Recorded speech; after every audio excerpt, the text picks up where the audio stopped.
Assalamualaikum. Hai, apa kabar Ananda Salih-Salihah kelas 5? Insya Allah pada sudah bangun semua kan ya? Kita akan belajar tema 6, ilmu pengetahuan sosial, kegiatan ekonomi masyarakat di dataran rendah dan dataran tinggi. KD 3.2 menganalisis bentuk-bentuk interaksi manusia dengan lingkungan dan pengaruhnya terhadap pembangunan sosial, budaya, dan ekonomi masyarakat Indonesia.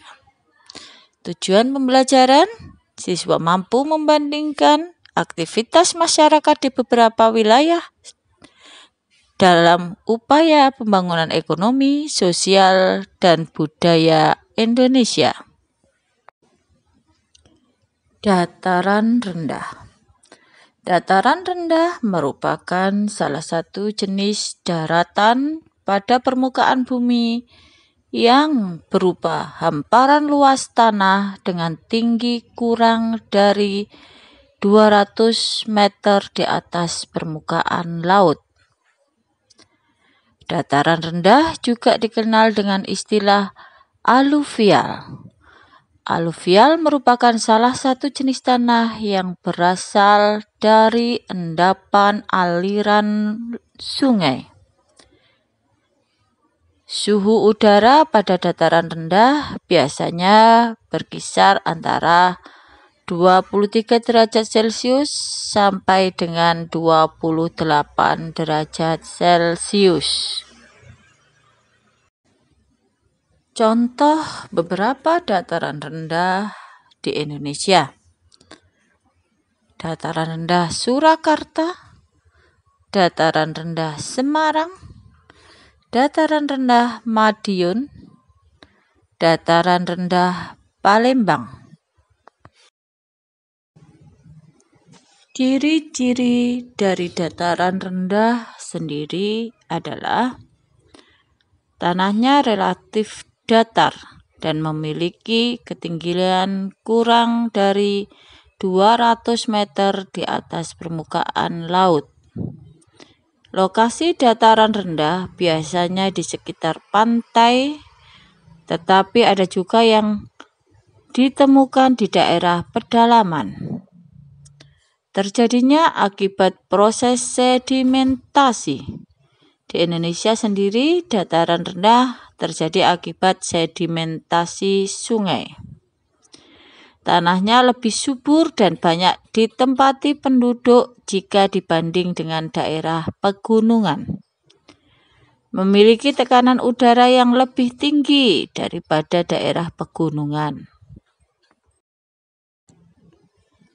Kegiatan ekonomi masyarakat yang terjadi di dataran rendah biasanya adalah tanah di dataran rendah sendiri sangat baik dan cocok untuk bercocok tanam. Daerah dataran rendah biasanya di dekat pantai, sehingga kegiatan ekonomi yang banyak dilakukan adalah bercocok tanam dan nelayan. Selain itu, dataran rendah memiliki area yang mudah untuk melakukan kegiatan ekonomi seperti pengangkutan barang dan jasa. Selanjutnya, dataran tinggi. Dataran tinggi terbentuk sebagai hasil dari erosi dan juga sedimentasi atau pengendapan material yang tertimbun materi-material dari lereng gunung yang berada di sekitarnya. Sedangkan kegiatan ekonomi yang dapat dilakukan di dataran tinggi biasanya adalah perkebunan, kehutanan, peternakan, dan hortikultural.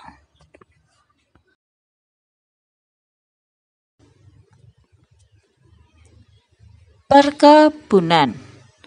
Kondisi fisik dataran tinggi yang berhawa sejuk cocok untuk usaha perkebunan teh, kina, cengkeh, kopi, buah-buahan, dan sayur-sayuran. Sedangkan bidang kehutanan, hutan akan tumbuh baik di dataran tinggi.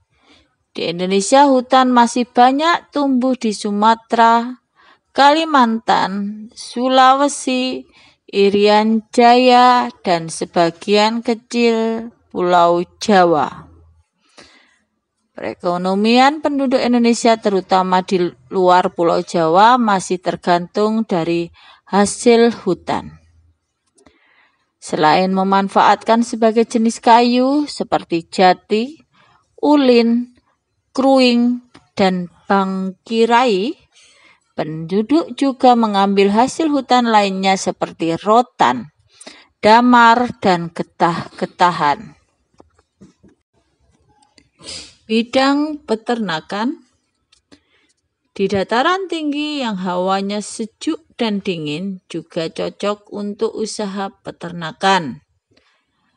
Jenis hewan yang diternakan atau dikembangbiakan adalah hewan yang mempunyai bulu tebal sehingga dapat mengatasi udara dingin. Hortikultura. Kegiatan ekonomi yang dapat diusahakan di dataran tinggi adalah pertanian hortikultura.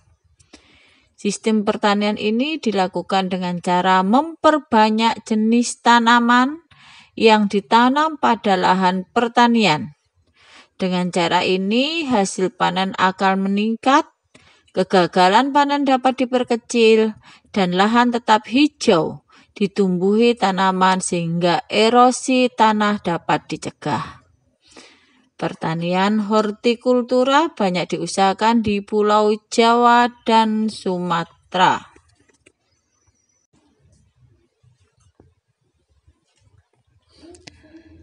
Allah berfirman dalam surat Qaf ayat 7, "Dan bumi yang kami hamparkan dan kami pancangkan di atasnya gunung-gunung yang kukuh, dan kami tumbuhkan di atasnya tanaman-tanaman yang indah." Maha besar Allah yang telah menciptakan segala sesuatu yang sangat bermanfaat bagi manusia.